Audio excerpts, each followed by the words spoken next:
Welcome back for Chapter 406 Talk. This week we're checking in with Chrollo for the first time since the big Phantom Troop assembly back in 377, which was almost 30 chapters ago. So now we've seen Benolanov and Chrollo from this little team-up they've got going, but still no sight of Shizuku, Master of Disguise. Maybe she'll pop up in 407 with some big plans of her own. As always, subscribe to the channel and you'll get the latest updates on job openings in the waste management industry. I heard it actually pays really well and they're always hiring, so if you need any tips for nailing the interview, you can hit me up in the comments. I haven't been sponsored by the subcontractor company or anything, I'm just genuinely happy to be spreading the word, you know? It's a great opportunity. So yeah, we learned that there's a sewage system reaching from Tier 2 down to Tier 4, and the Haley have embedded themselves among the contractors working the place. The disposal plant that got Dogman his level so quickly was probably this setup, where they bring civilians in for a job interview and kill them one by one. And since they're at a waste disposal plant already, it's easy for them to get rid of the bodies, which is nice so that a corpse you stashed somewhere doesn't raise any awkward questions. By the way, the disposal plant isn't the Haley base. That's still in a secret room that wasn't in the blueprints, whereas the sewage system obviously was in the blueprints. So the base is still somewhere on Tier 2, we don't know where. I'd still love it if it's tucked inside the Justice Bureau.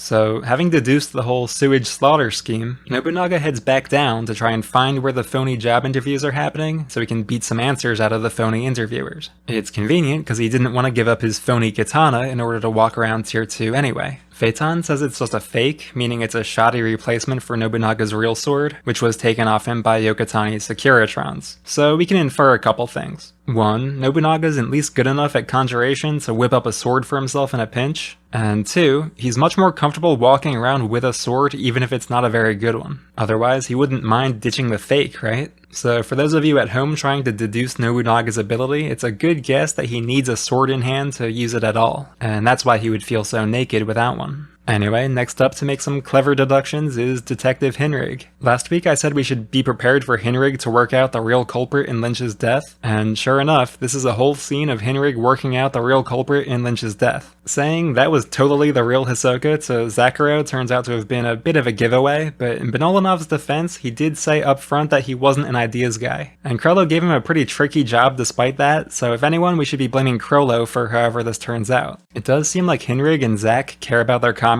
and want some revenge, but only if they can find proof to confirm their suspicions. But if they talk to Nobunaga, for instance, he's not going to have any idea what Benolanov's been doing, so confirmation will be hard to come by. The mummy's way up on Tier 1, and depending on Hisoka, might not be telling anybody anything. Benolanov's death would allow this to stay an unsolved murder and prevent a war between Shiyu and Sha'ar, so in a way, Hisoka would be doing everyone a favor. And yet, would any of the spiders even think to say thank you for covering up their crime? I don't think so.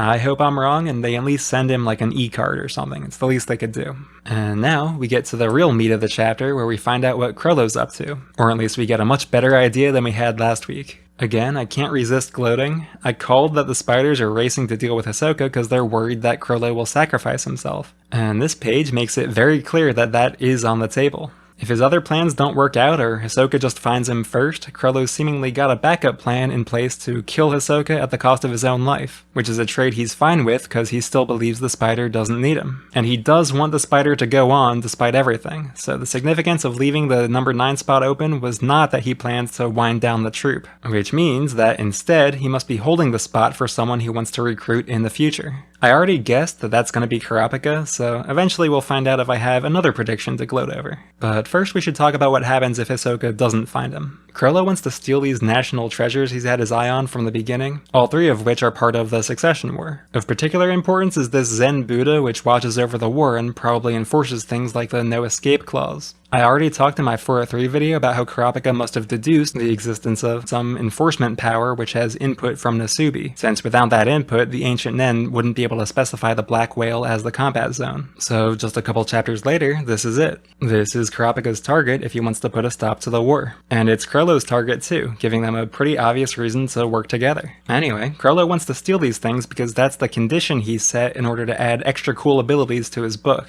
I have no idea what qualifies as a rare and powerful ability, but Chrollo's the expert here, and we know he's got something specific in mind. He's using another stolen ability called Disgusting Telephone to scout through big crowds, looking for someone who meets the criteria he sets, which probably involve having the ability he wants to steal once he levels up his book by getting the treasure. Now, I want to address some confusion I've seen in regard to all of this. First, I don't think he's stealing the urn, Buddha, or sword because he wants to do his own succession war to pick the next head of the spider. Chrollo absolutely does not want the troop to go through a succession conflict where they all die to pick one leader. He's trying to prevent any and all of them from dying, by sacrificing himself if necessary. And all these artifacts are powered by the ancient king of Kakin's wish for a prosperous country, so I don't think they're gonna work for someone with a different goal. He just wants them because they're treasure, and stealing them will level up his book, not for what they do on their own. Second, on a related note, I don't think Chrollo can steal a guardian beast from a prince because that beast is not actually the prince's ability. It's from the ancient king's then after death, and Chrollo can't steal from the ancient king because they can't have a chat together about how the ability works, and that's a condition for Bandit's secret. So he'd like to steal from some hidden Nen user up on tier 1, but I don't think he'll be getting his own pet beast. Third point, he's not using Disgusting Telephone to look for a specific person like Hisoka or even Kurapika. We know that because of this panel. He did the same search for a partner back in Heaven's Arena, and since he's not getting results in this crowd either, he's thinking about loosening the conditions, or making the criteria he inputs less specific. If the criteria were really zeroed in on, say, Kurapika, Chrollo would have no reason to consider loosening anything. Either it found Kurapika or it didn't. If he specifically wants Kurapika, there's no way to look for an almost Kurapika instead after loosening the conditions. But if he's looking for a specific sort of ability, kind of like what Morena seems to be doing, then he could make his wording a bit less specific and let the phone look for people with abilities that are pretty close. So in my view, he's looking for that rare ability he wants, even though he can't steal it yet. And now he's realized that he'll find both the ability and the necessary treasure up on tier 1. One final thing to say about Chrollo's plan is that he knows all about the succession war somehow, when even guys like Benjamin were clueless about the seed urn and still don't know about the Buddha or the sword.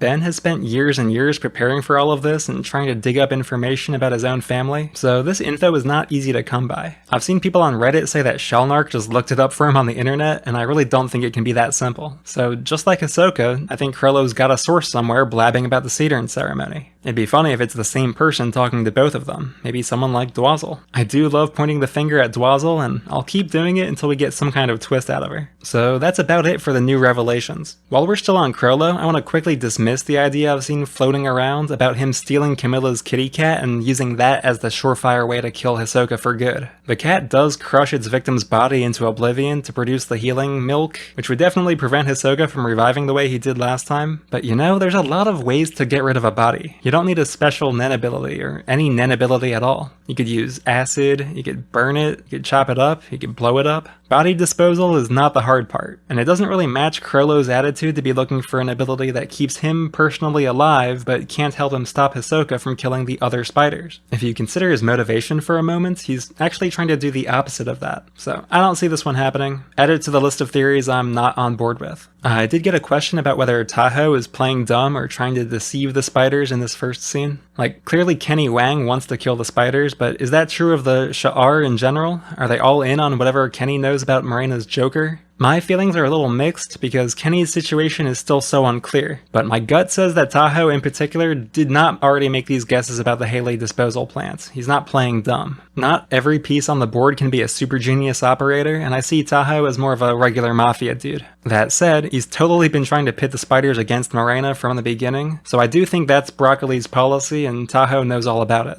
But whether Broccoli and Tahoe know whatever Kenny knows about the Joker, or whether Kenny has some secret Morena connection that they're not in on, we still don't know, and I think it's hard to even guess. And just as a closing thought as the funeral procession begins, I want to remind everyone that Hulkenberg's private guards all look to Nen users like Nen users. Without trying to or being aware that they're doing it, they constantly put out lots of aura, which is why Furikov identified the ones in class as Nen users immediately. But despite having been half-awakened by Hulkenberg's beast, these guys really have no idea how to use Nen, so they'd be easy pickings for a real Nen user. And lest we forget, the Haley gain 10 levels each for killing someone with Nen. So when they look at these pallbearers, the Haley are looking at 120 levels worth of free XP. Granted, that's not the mission Dogman and Sodom were given, so maybe it won't come up at all, but it'd be cool if one of the Haley at least mentioned it. Should be pretty conspicuous with the 12 of them right in the center of everything. And that's gonna do it for this week's chapter. I wanna thank my patrons for their support. Honestly, I feel like my channel is way too new to have